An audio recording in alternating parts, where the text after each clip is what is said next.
اعوذ باللہ من الشیطان الرجیم بسم اللہ الرحمن الرحیم وَسَيُجَنَّبُهَا الْأَتْقَى الَّذِي يُؤْتِي مَالَهُ يَتَزَكَّى، اور عنقریب سب سے بڑے پرہیزگار کو اس آگ سے دور رکھا جائے گا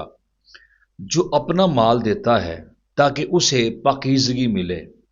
یعنی اللہ رب العزت کی راہ کے اندر مال دینا خلوص نیت کے ساتھ،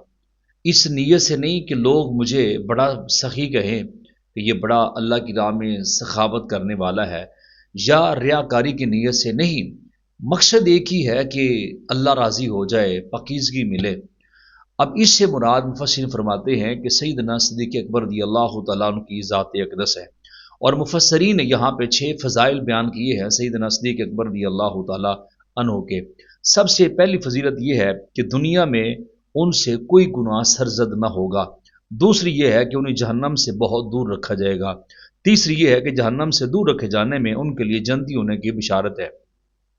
چوتھی سید المرسلین خاتم النبیین صلی اللہ تعالیٰ علیہ وآلہ وسلم کی امت میں سب سے بڑے متقی اور پرہیزگار سیدنا صدیق اکبر رضی اللہ تعالیٰ عنہ کی ذات اقدس،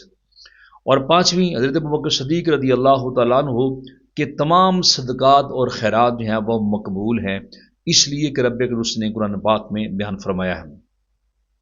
اور چھٹی یہ ہے کہ حضرت ابوبکر صدیق رضی اللہ تعالیٰ عنہ کے ہر صدقے میں اعلیٰ درجے کا اخلاص ہے، جس کی گواہی رب العزت دے رہا ہے۔ اور آگے فرمایا سورہ لیل کی آیت نمبر 19، 20 اور 21 کے اندر، وَمَا لِأَحَدٍ عِندَهُ مِن نِعْمَةٍ تُجْزَىٰ إِلَّا ابْتِغَاءَ وَجْهِ رَبِّهِ الْأَعْلَىٰ وَلَسَوْفَ يَرْضَىٰ، اور کسی کا اس پر کچھ احسان نہیں جس کا بدلہ دیا جانا ہو، صرف اپنے سب سے بلند شان والے رب کی رضا تلاش کرنے کے لیے، اور بے شک قریب ہے کہ وہ خوش ہو جائے۔ شان نزول یہ ہے، جب سیدنا صدیق اکبر رضی اللہ تعالیٰ عنہ نے حضرت بلال رضی اللہ تعالیٰ عنہ کو مہنگے دام خرید لیا اور بھاری قیمت دے کر خریدا،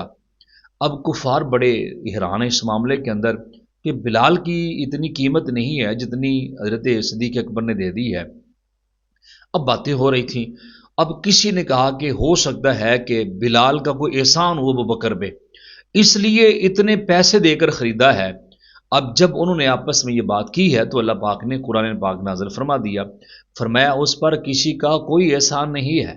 وَمَا لِأَحَدٍ عِندَهُ مِن نِعْمَةٍ تُجْزَىٰ إِلَّا ابْتِغَاءَ وَجْهِ رَبِّهِ الْأَعْلَىٰ، کوئی احسان نہیں ہے، یہ جو اتنے پیسے لگائے ہیں، اتنی قیمت لگائی ہے، مقصد ایک ہی ہے، میرا رب راضی ہو جائے، اللہ اکبر، میرے محبوب راضی ہو جائیں۔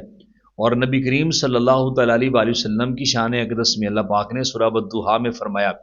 وَلَسَوْفَ يُعْطِيكَ رَبُّكَ فَتَرْضَىٰ، اور بے شک قریب ہے تمہارا رب تمہیں اتنا دے گا کہ تم راضی ہو جاؤ گے۔ اور سورہ لیل میں فرمایا سیدنا صدیق اکبر رضی اللہ تعالیٰ عنہ کے لیے، وَلَسَوْفَ يَرْضَىٰ، اور بے شک قریب ہے کہ وہ خوش ہو جائے گا۔ سبحان اللہ، طرز کلام دونوں مقبولوں سے یکساں ہیں۔ کتنی پیاری بات ہے کہ اپنے محبوب کے لیے کیا فرمایا اور اپنے محبوب کے یار کے لیے کیا فرمایا۔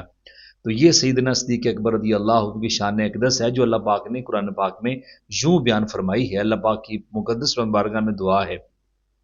ہمیں آخری سانسوں تک اسی طرح